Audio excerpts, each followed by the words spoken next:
Dalam Al-Quran, surat Al-Ahqaf, ayat 9. Kul ma kuntu bid'am mir rusuli wa ma adri ma yuf'alu bi wala bikum in attabi'u illa ma yuha ilayya wa ma ana illa nadhirum mubin. Artinya, katakanlah, aku bukanlah rasul yang pertama di antara rasul-rasul, dan aku tidak mengetahui, kata Nabi Muhammad, aku tidak mengetahui apa yang akan diperbuat terhadapku dan tidak pula terhadapmu. Aku tidak lain hanyalah mengikuti apa yang diwahyukan kepadaku, dan aku tidak lain hanyalah seorang pemberi peringatan yang menjelaskan.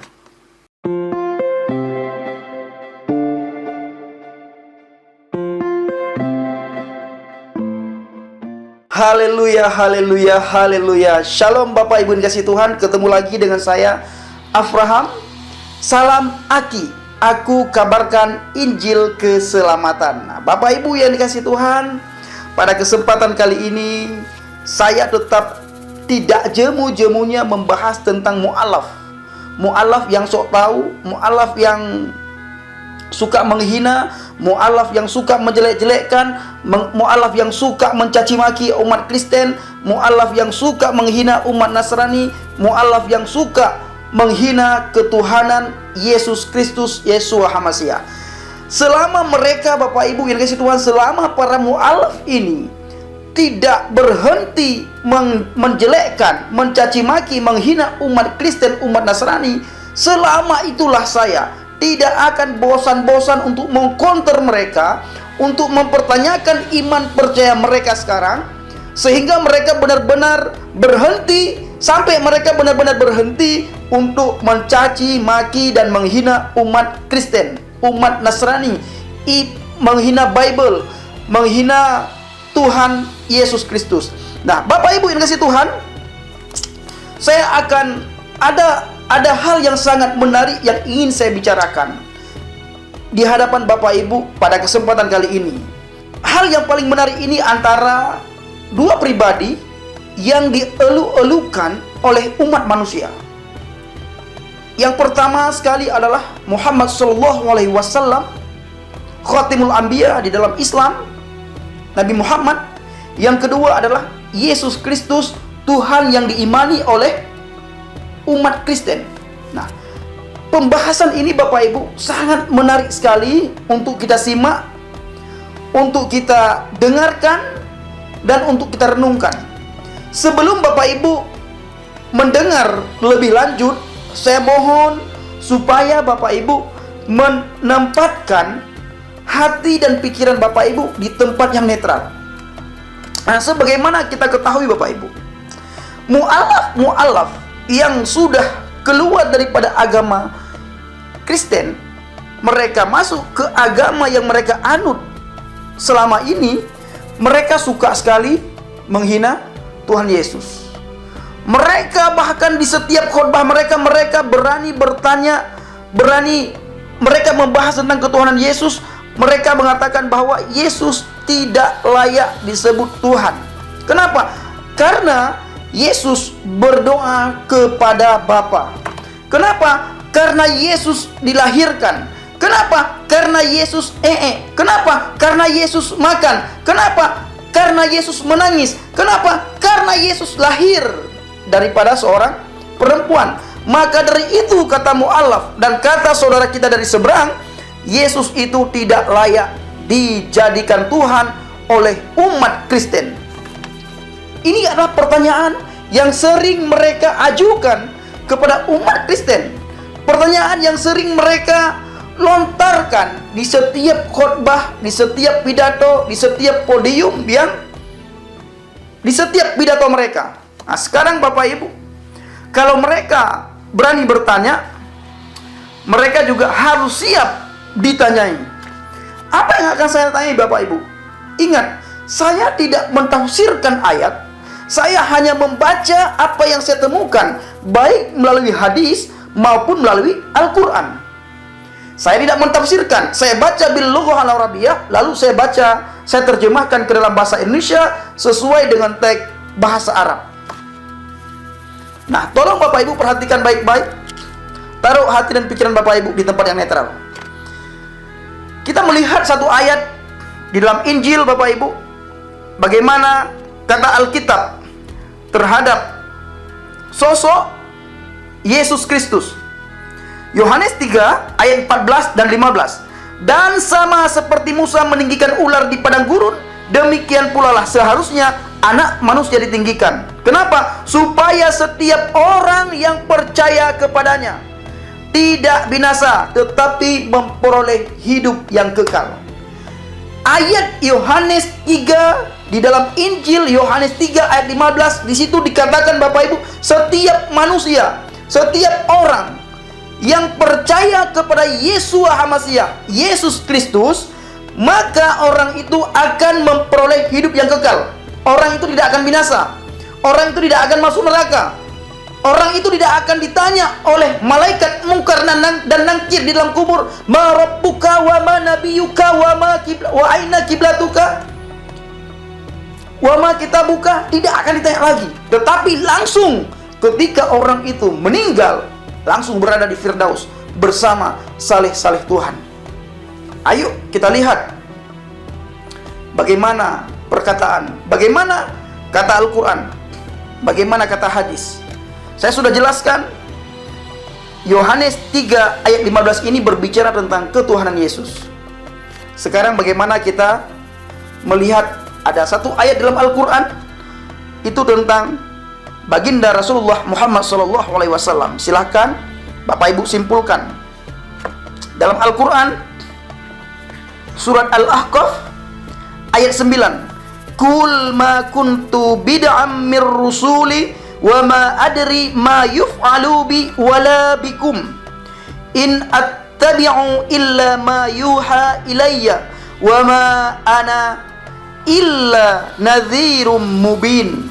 Artinya, katakanlah, aku bukanlah rasul yang pertama di antara rasul-rasul, dan aku tidak mengetahui, kata Nabi Muhammad, aku tidak mengetahui apa yang akan diperbuat terhadapku dan tidak pula terhadapmu. Aku tidak lain hanyalah mengikuti apa yang diwahyukan kepadaku, dan aku tidak lain hanyalah seorang pemberi peringatan yang menjelaskan.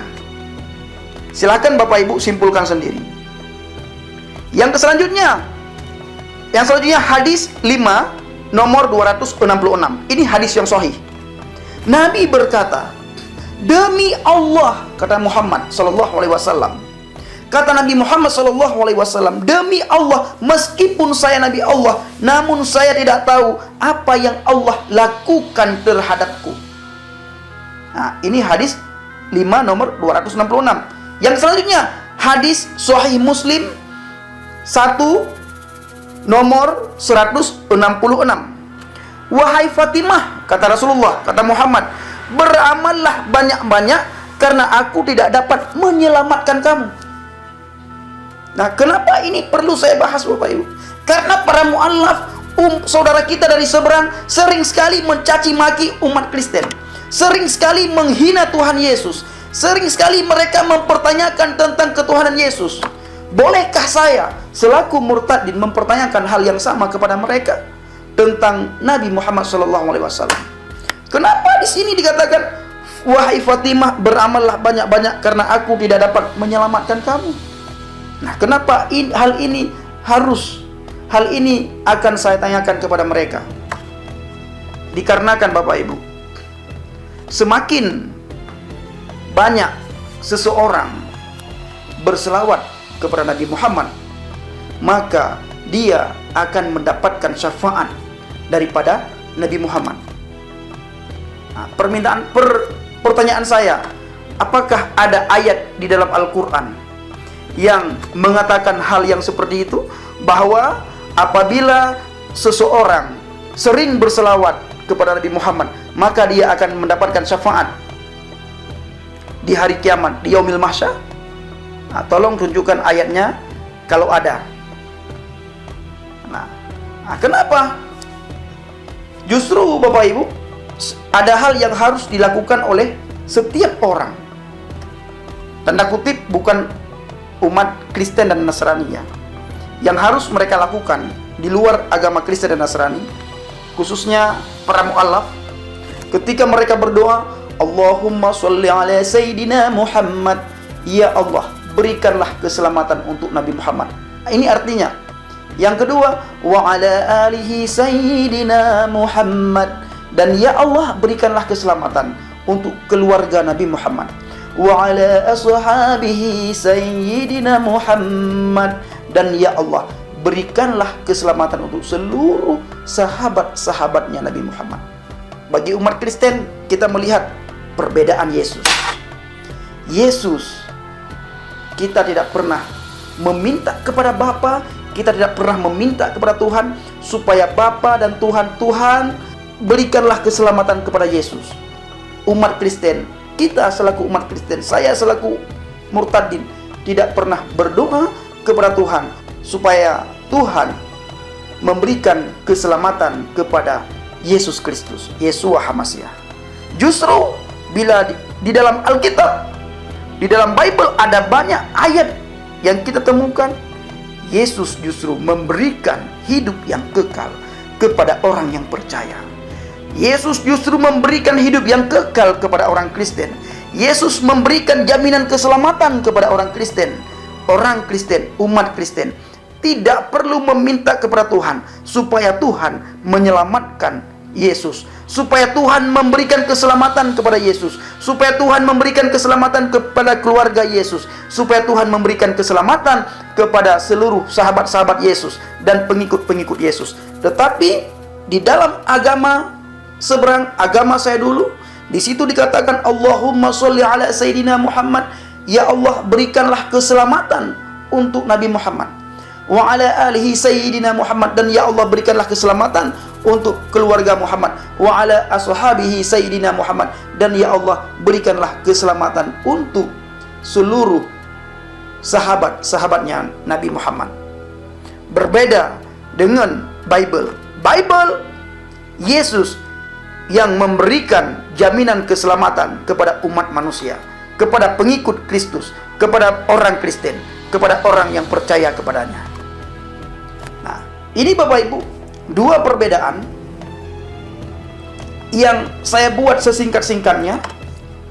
Saya ada hadis yang saya bacakan tadi, dan juga ada ayat yang saya bacakan tadi. Silakan Bapak Ibu simpulkan sendiri. Makanya Bapak Ibu, di setiap video saya selalu mengajak umat Kristen, baik umat Kristen yang ada di pedalaman, di pegunungan, di pelosok-pelosok desa, di pulau-pulau, supaya tidak terpengaruh dengan video-video yang beredar di internet tentang mu'alaf menjelek-jelekkan kekristenan, tentang mu'alaf yang mencaci maki kekristenan, tentang mu'alaf yang menghina kekristenan. Jangan terpengaruh Bapak Ibu. Kita punya pegangan Alkitab, di mana Alkitab sudah menyatakan setiap orang yang percaya kepada Yesus Kristus, Yeshua HaMashiach, maka orang tersebut sudah diberikan jaminan keselamatan hidup yang kekal. Tidak ada satu manusia pun yang bisa merebut kita dari tangan Yesus Kristus, Yeshua HaMashiach. Tidak ada Bapak Ibu. Makanya jangan terpengaruh dengan perkataan, omongan, ceramah, pidato, khutbah para mu'alaf yang belum mendapatkan hidayah daripada Tuhan.